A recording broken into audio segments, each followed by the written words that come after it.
நிறைவாழ்வு AG சபை வழங்கும் morning மன்னாவிற்கு உங்களை அன்போடு வரவேற்கிறோம். கர்த்தருடைய பரிசுத்த நாமம் மகிமைப்படுவதாக. இந்த நாளில் உங்களை சந்திப்பதிலே மிகுந்த சந்தோஷம். எனக்கு அன்பான தேவனுடைய பிள்ளைகளே, அநேக ஆசீர்வாதங்களை எதிர்பார்த்து கொண்டு அவைகளுக்காக காத்து கொண்டிருக்கீங்களா? நிறைய காரியங்கள் நடக்கவில்லை என்று ரொம்ப சோர்வோடு கூட இருக்கீங்களா? கர்த்தர் இன்னைக்கு உங்களோட பேசுகிறார். என்ன வார்த்தை தெரியுமா?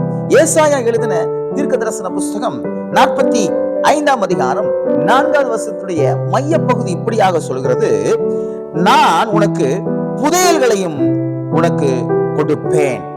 அழகாக சொல்லப்பட்டிருக்கிறது. ஒளிவிடத்தில் இருக்கக்கூடிய புதையல்களையும் உனக்கு கொடுப்பேன். மறைவான இடத்தில் இருக்கக்கூடிய, ஒளித்து வைக்கக்கூடிய, ஒளித்து வச்சிருக்கலாம். இன்னைக்கு நிறைய மனுஷங்க உங்களுடைய ஆசீர்வாதங்களை ஒளிச்சு வச்சிருக்கலாம். பிசாசு உங்க ஆசீர்வாதங்களை ஒளிச்சு வச்சு உங்க கண்களை குருடாக்கி வச்சிருக்கிறான். ஆனா இன்னைக்கு கர்த்தர் என்ன சொல்றாரு தெரியுமா? எங்கெல்லாம் ஒளிஞ்சு கிடக்கிறதோ, எங்கெல்லாம் அவன் மறைத்து வைக்கப்பட்டிருக்கிறதோ, அதனுடைய புதையல்களை நான் இன்னைக்கு கொடுப்பேன், உனக்கு நான் தருவேன் என்று கர்த்தர் வாக்கு பண்ணுகிறார். எனக்கு அன்பான தேவ பிள்ளைகளே, நிறைய காரியங்களை தொலைச்சிட்டீங்களா? உங்க சந்தோஷத்தை தொலைச்சிட்டீங்களா? உங்க மன மகிழ்ச்சியை தொலைச்சிட்டீங்களா? உங்க பணத்தை தொலைச்சிட்டீங்களா? உங்க நகையை தொலைச்சிட்டீங்களா? உங்க குடும்ப வாழ்க்கையை தொலைச்சிட்டீங்களா? அது மறைக்கப்பட்டு போய் காணப்படுகிறதா? இனி எனக்கு ஒரு அற்புதம் நடக்காது அப்படி என்று சொல்லி எல்லாவற்றையும் முடிச்சு போட்டு ஓரமா வச்சிட்டீங்களா?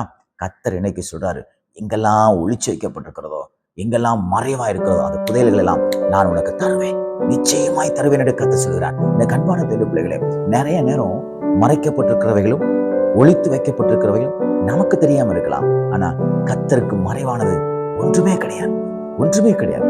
நீங்க பாத்தீங்கன்னா, தீர்க்கதரிசி ஆகிய எலியா அவன் அரண்மனையில ராஜா கிட்ட சொல்றான், ராஜாவே, இப்படிப்பட்ட தந்திரமான காரியத்தை அவன் நம்ம ஆப்போசிட் பார்ட்டி செய்யறான், எதிரி செய்யறான், அதுக்கு நீங்க இந்த இடத்துக்கு போகாதீங்க, நீங்க இப்படி நடந்துக்கங்கன்னு சொல்லி தீர்க்கதரிசி ராஜாவை எச்சரிக்கிறான். தீர்க்கதரிசி சொன்னது மாதிரியே ராஜா அந்த இடத்துக்கு போகாம இந்த ஜீவனை காத்துக்கிறான். அப்ப அந்த ராஜாவுக்கு டவுட் ஆயிடுச்சு, இது யாரா சொல்லி கொடுக்கிறது? நம்ம மத்தியில உளவு பார்த்து யாரா சொல்லி கொடுக்குறது சொல்லும் போது அந்த ராஜா கூட இருக்கக்கூடிய வேலையாளர் சொல்றாங்க, பாருங்க ஐயா, நீங்க அந்தரங்கத்துல, நீங்க மறைவான இடத்துல, ஒளிப்பிடத்துல நீங்க என்ன பேசினாலும் வெளிப்படுத்துகிற தேவன் அங்க ஒரு தீர்க்கதரிசி இருக்கிறாரு, அவனுக்கு வெளிப்படுத்துவார். இதே போலதாங்க உங்களுக்கு மறைவா பேசுறாங்களா? என்ன நடக்குதுன்னு எனக்கு தெரியல, என் வாழ்க்கையில என்ன போய் கொண்டிருக்குன்னு எனக்கு தெரியல, ஒரு மறைவான இருளுக்குள்ள நான் இருக்கிறேன், எல்லாத்தையும் தொலைச்சு போயிட்டு இருக்கிறேன், எனக்கு எப்படி அது வெளிப்படுத்தப்படும்? எங்க வச்சேன்னு எனக்கு தெரியல, சில பொருட்களை, பத்திரத்தை எங்க வச்சேன்னு தெரியல, நகை எங்க வச்சேன்னு தெரியல, நான் மறைஞ்சு கிடக்கிறத நான் எப்படி கண்டுபிடிப்பேன்? என்னால இதை கண்டுபிடிக்க முடியுமா? மீட்க முடியுமா? அது எனக்கு கிடைக்குமா அப்படின்னு நீங்க ரொம்ப புலம்பிக் கொண்டிருக்கீங்களா? கர்த்தர் உங்களுக்கு கொடுப்பார். ஆமென். மறைவா இருக்கிறவர்களே கர்த்தர் உங்களுக்கு புதையலாய் கொடுப்பார். ஒளிபிடத்தில் கூடதை உங்களுக்கு புதையலாய் கர்த்தர் கொடுப்பார். எல்லாவற்றையும் இன்றைக்கு நீங்கள் பெற்றுக்கொள்வீர்கள். தொலைந்து போன பொருளை நீங்கள் பெற்றுக்கொள்வீர்கள், தொலைந்து போன சந்தோஷத்தை பெற்றுக்கொள்வீர்கள், தொலைந்து போன ஆசீர்வாதத்தை பெற்றுக்கொள்வீர்கள். இந்த நாள் இழந்து போனது எல்லாவற்றையும் பெற்றுக்கொள்கிற நாளாய், ஆமென், புதையல்களை பெற்றுக்கொள்கிற நாளாக தேவன் மாற்றி கொடுப்பாராக. God bless you.